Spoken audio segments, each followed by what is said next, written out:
नमस्ते, मैं वात्सल्य और आप देख रहे हैं स्वधर्म। अहमदाबाद से लंदन जा रही Air India flight take off के 5 मिनट के भीतर क्रैश हो गई। फ्लाइट में क्रू समेत 242 लोग सवार थे। आप फ्लाइट के क्रैश की वीडियो देख सकते हैं।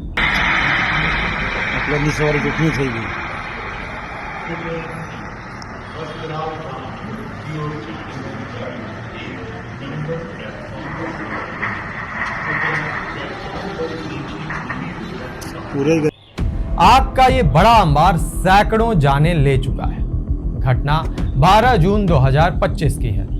फ्लाइट दोपहर के 1:38 पर अहमदाबाद एयरपोर्ट से टेक ऑफ हुई और 5 मिनट के अंदर क्रैश हो गई। बोइंग 787-8 एयरक्राफ्ट उड़ान भरने के 5 मिनट बाद हवाई अड्डे से 5 किलोमीटर दूर बीजे मेडिकल कॉलेज के हॉस्टल मेस पर जा गिरा, जहां दोपहर के भोजन के लिए 100 से अधिक छात्र एकत्रित थे। और फिर एक जबरदस्त विस्फोट और एक ऊंचे धुएं का गुबार। सबसे महत्वपूर्ण सवाल, कितने लोग बच पाए या कितनी जानें गईं?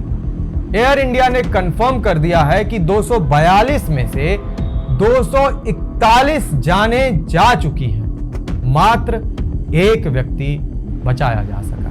यात्रियों में 169 भारतीय नागरिक, 53 ब्रिटिश नागरिक, 7 पुर्तगाली नागरिक और 1 कनाडाई नागरिक शामिल थे। जो इकलौता व्यक्ति जीवित बचा है वो भारतीय मूल का एक ब्रिटिश नागरिक है। जीवित बचे व्यक्ति की पहचान विश्वास कुमार रमेश के रूप में हुई है, जो बोइंग 787 ड्रीम लाइनर विमान में A11 सीट पर अपने भाई के साथ लंदन की यात्रा पर थे।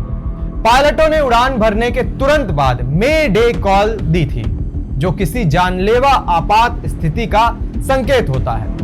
लेकिन इसके बाद एयरपोर्ट ट्रैफिक कंट्रोल द्वारा किए गए कॉल्स का कोई जवाब नहीं दिया। हादसे के इकलौते जीवित बचे व्यक्ति से अस्पताल में मिलने के बाद केंद्रीय गृह मंत्री अमित शाह ने कहा कि अन्य किसी भी यात्री को बचाया नहीं जा सका। उन्होंने कहा, 1.25 लाख लीटर ईंधन और विस्फोट से उत्पन्न अत्यधिक तापमान के कारण किसी को भी बचाया नहीं जा सका। आइए देखते हैं गृह मंत्री ने इस दुर्घटना पर क्या कहा। इस विमान में कुल मिलाकर 230 यात्री देश के और विदेश के और 12 क्रू मेंबर सवार थे। इसमें से एक यात्री का बचने का अच्छा समाचार मिला है। मैं उनको मिलकर आया हूं।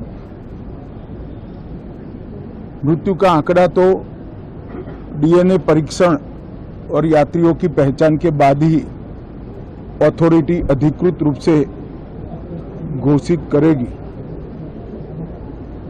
मगर जो यात्री बचा है उसको मैं मिलकर आया हूं। मगर 1.25 लाख लीटर ईंधन विमान के अंदर ही था और लगभग गर्मी तापमान इतना ऊंचा हो गया कि किसी को बचाने की मौका ही नहीं मिला।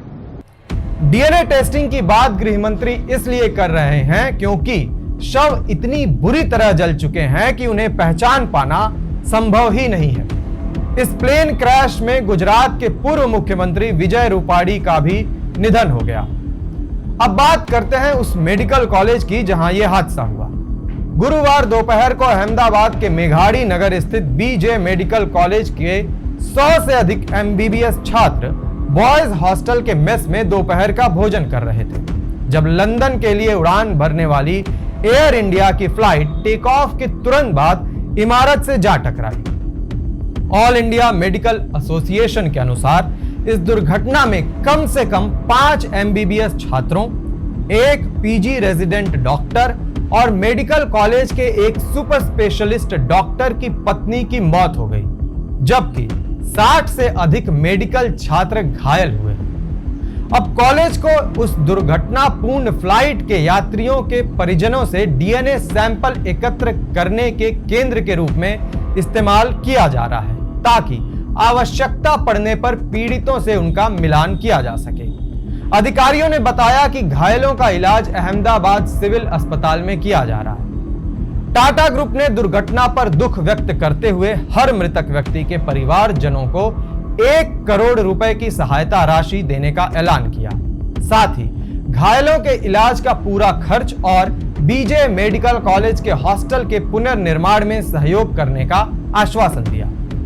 केंद्रीय नागरिक उड्डयन मंत्री राम मोहन नायडू किंजरापू ने इस विमान हादसे पर कहा, हम इस घटना की निष्पक्ष और गहन जांच करने जा रहे हैं और पता लगाएंगे कि यह हादसा क्यों हुआ। I'll only give one line to what you have asked right now. We are going to do a fair and thorough investigation. We are not going to spare anyone. We are not going to leave any stone unturned. We'll do properly according to the protocol, and we are going to go to the depth of why this incident has happened. That much I can tell you now. इस हादसे को लेकर प्रधानमंत्री नरेंद्र मोदी समेत देश विदेश के तमाम बड़े नेता, सेलिब्रिटीज ने दुख व्यक्त किया है। जाहिर सी बात है कि ऐसी कोई दुर्घटना होती है तो हम सभी का दिल दहल उठता है और क्रोध भी आता है कि बिना लापरवाही के ऐसा होना शायद संभव नहीं है। जांच होनी चाहिए, दोषियों को सजा मिलनी चाहिए, मृतक परिवारों और घायलों को यथासंभव सहायता पहुंचनी चाहिए और यह सुनिश्चित किया जाना चाहिए कि इस तरह की घटनाओं को कैसे रोका जाए और बेहतर तरीके से निपटा जा सके। हर जीवन महत्वपूर्ण है। इस हादसे को लेकर आप अपने विचार कमेंट करके अवश्य बताएं। धन्यवाद।